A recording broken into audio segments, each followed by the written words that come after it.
Hey, it's Anthony Iannarino, thesalesblog.com, right here, youtube.com/Iannarino, author of The Only Sales Guide You'll Ever Need and The Lost Art of Closing, Winning the 10 Commitments That Drive Sales.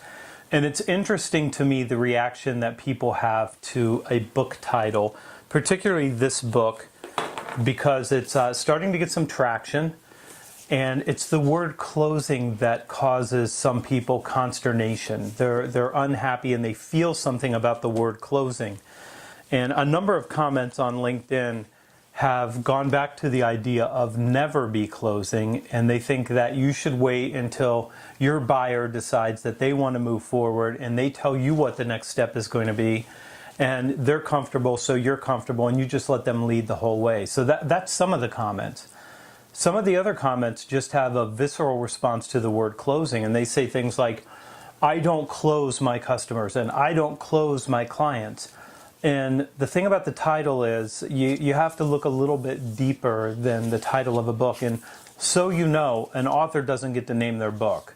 The publisher names the book, and I would have called the book Closing, period. Or I would have called it The Art of Commitment Gaining, because The Art of Commitment Gaining, I think, fit the book. But the book is called The Lost Art of Closing, and the response to the word closing is something that we address head on in the book very, very early.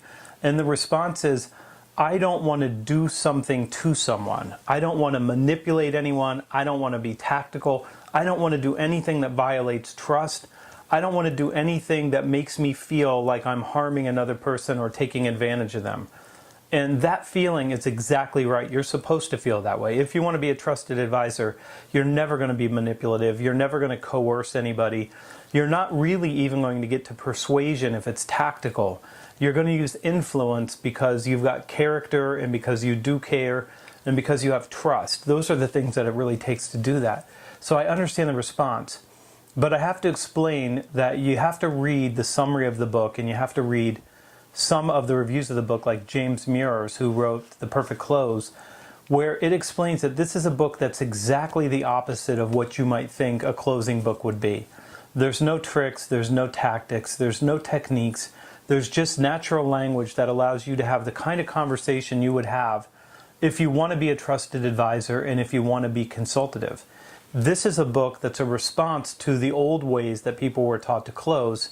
And I started in the first book, The Only Sales Guide, in chapter 11, wiping that off and saying, if you do any of that, you're automatically violating trust, you're being manipulative in most cases, and you're actually making a withdrawal out of the relationship that you're trying to build instead of putting a deposit in.